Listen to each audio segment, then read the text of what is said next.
when you live in a little country town out of the way, you and all your neighbors learn to do an awful lot of things for yourselves, and you come to be very independent of as much outside help as is possible, because you just can't always pick up a phone and call somebody for help.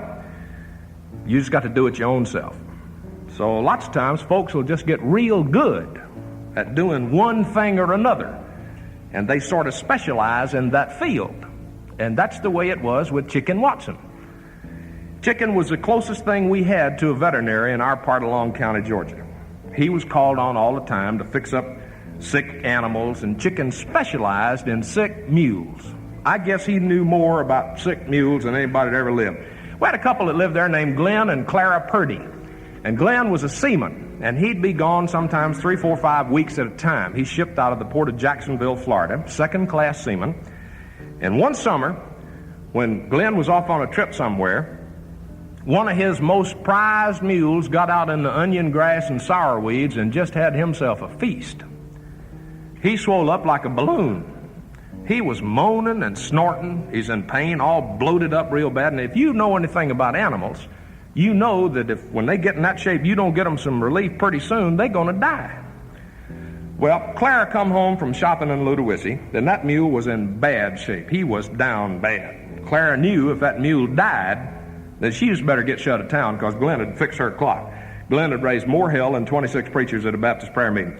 She went running out there. That mule was groaning and moaning. She opened up that barnyard gate and run in there, looked him all over, run around him in a circle a couple times. She balled up her little fist, and she hauled off and punched him in the side just as hard as she could, and run over and jumped up on the fence and sat there. And nothing happened, so she come running back, and she balled up her little fist, and she give him another shot and run sit up on that fence. And the reason she was running to get up on that fence is because you don't want to be nowhere near a bad down mule if that gas pops loose. Now, you may think a paper mill smells bad or some of that Los Angeles fog, but you don't want to be anywhere in the same county with a mule if that gas pops loose.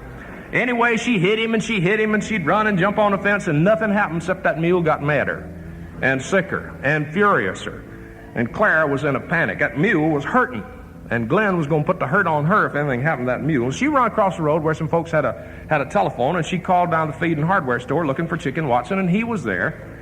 He worked around there sometimes, and she got him on the phone, and she hollered at him, told him what the matter was, and he sort of tried to calm her down. Now, Clara's about half deaf, and she was shouting in one end of the line about what was the matter, and Chicken was shouting in the other end of the line, and that mule was moaning and braying and snorting out there, and things were going from bad to worse. And finally Chicken shouted, said, "Damn it, Clara, now shut up and let me tell you what to do."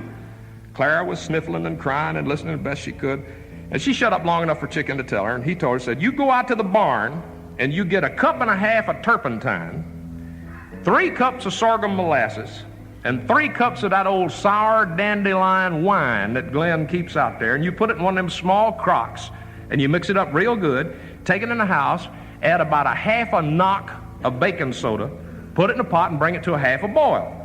You take it out there and you pour it in that mule, and you wait 5 minutes, and then you go over there and you kick him in the belly, right behind the ribs, as hard as you can, and you run like hell and get up on that fence." Clara said, "Chicken, I ain't about to pour that down that mule's throat. Now, I know Glenn is going to hurt me bad, but I'd rather have that happen than to lose 4 of my fingers from that mule chewing on it." Chicken said, "Clara, you ain't going to lose no fingers." Said, "You go out to the barn and you get that planting bugle and you run it down that mule's throat and pour it down in there." You know what a planting bugle is? A planting bugle is a long brass tube about 3.5 feet long, and it's got a bell on one end. It looks like one of them horns they blow in them old-timey movies when them knights come and go knock each other off their horses. It looks like, you know, them Robin Hood horns.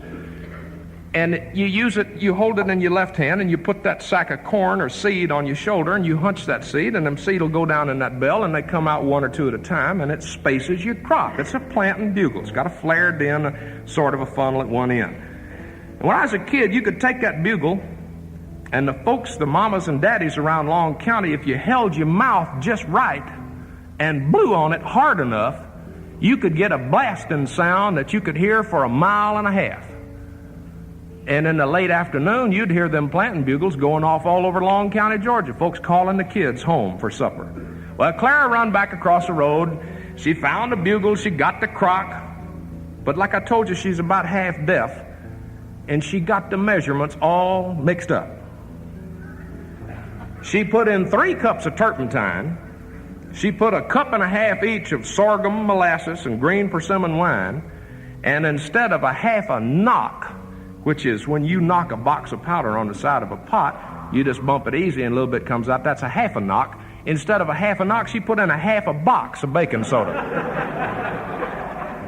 And she put it on the stove and she brought it to a half a boil, which is when them little bitty bubbles start coming up out of the bottom of the pot. And she grabbed that pan, got that bugle, and she run out in the yard.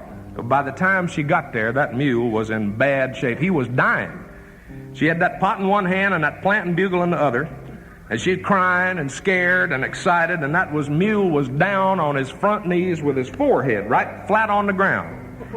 And she run around him in a circle trying to figure out how she's going to get his head up to get that bugle down his throat with his forehead flat on the ground, and she knew there wasn't no way to get it in there, so she just run around behind him and picked up his tail and drove it home.